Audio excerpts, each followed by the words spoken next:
Jobs for empaths to avoid.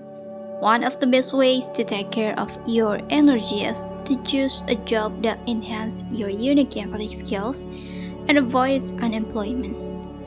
Which jobs are better to avoid? Sales is high on that list. Many empaths do not like being a salesperson, especially if they are introverted. Dealing with the public takes too much of them. One of my seminar participants who worked in tech support said I was too sensitive to deal with angry customers all the time, even when they were right. Like many sensitive, he picked on the anger and stress of people who seemed overwhelmed. Another empath told me working as a cashier at Walmart almost gave me anxiety. The crowds, people talking, loudspeakers, bright lights, and long hours were exhausting. Whether it's selling cars, diamond rings, or advertising, empaths generally aren't able to hang out all day.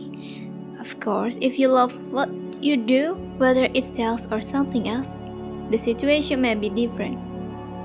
An empath told me, I can sell the benefits of my professional pet grooming business to everyone because I love it and believe in its benefits, but I can't sell a glass of water to a man dying of thirst in the desert. Passion for your work can motivate you to overcome obstacles. Other occupations that cause stress for empaths include public relations, politics, manager leading large groups, and trial lawyers.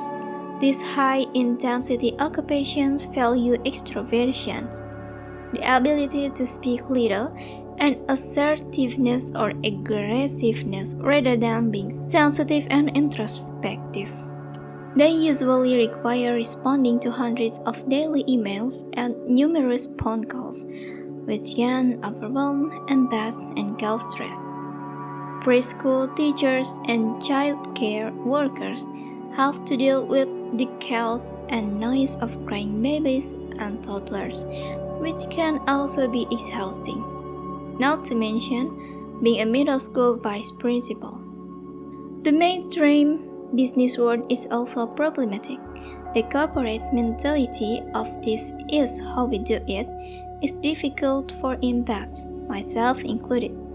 This answer has always disappointed me because it doesn't go anywhere and clearly doesn't value human needs.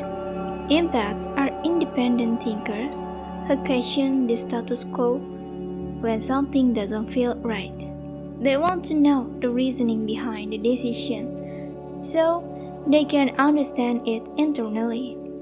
In addition, regular team meetings and power-hungry teammates drain the ability to empathize.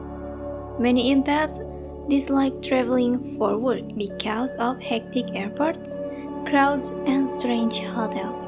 But if travel is part of empaths' work, they need to practice self-care. A friend who teaches online courses and attends many professional conferences eats dinner alone in her room to fuel herself. Another empath who often travels to different cities for her aromatherapy business told me, my alone time comes on the road and at night in a hotel. I always bake candles in the room. During a longer stay, I buy flowers to make the room comfortable. A flight attendant friend told me, I like to travel, but I have to sequence my trips instead of planning them one after the other. I also have prayer symbols and talismans to ward off negative energy during flight. If you have to fly for work, you might want to get some noise cancelling headphones. A friend of mine says, I use them to block out the crying children who inevitably sit next to me. Even if your job isn't ideal and you can't leave it, you can improvise and find solutions that make your situation more comfortable. An empath told me, as a bus driver, I am bombarded by the energy of the crowd, so I play music on the bus and sing along. The music makes me happy and protects me from the stress of the passenger. I also send them silent blessings to increase the positive energy. Before my shift, I walk up and down the bus with prayer bells to remove negativity from previous trips. Just like this woman did, you can use the protective strategies in this book to remove negativity and create more positivity in your workplace. Healthcare and other helping professions, empaths, count into helping professions from medicine to teaching. These jobs nurture our nature and provide opportunities to use our sensitivity to offer healing and knowledge to others. As a psychiatrist, it has been incredibly rewarding to work with friends, many of who are empaths and look to ease their anxiety so they can love their lives without guarding their hearts. Many empaths in the helping professions share this satisfaction. I have experienced it and benefit greatly from dedicating their careers to service. Unfortunately, many also burn out.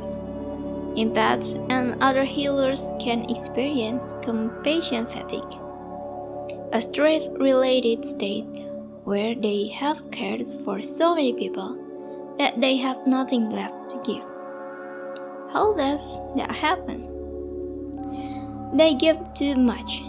They bear human pains. They try to make others better and feel overly responsible for the progress of their brains or mentees. They also take it personally when someone doesn't make progress, gets worse, or gives up. For example, I have known substance abuse counselors who feel responsible when a client is in recovery.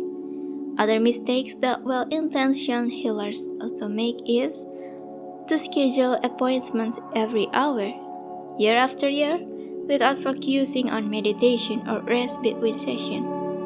In addition, they overbook their free time and do not play or recharge enough during non-working hours.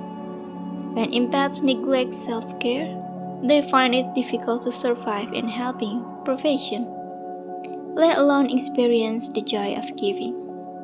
A student in my intuition workshop asked me, are empaths too sensitive to heal in the arts?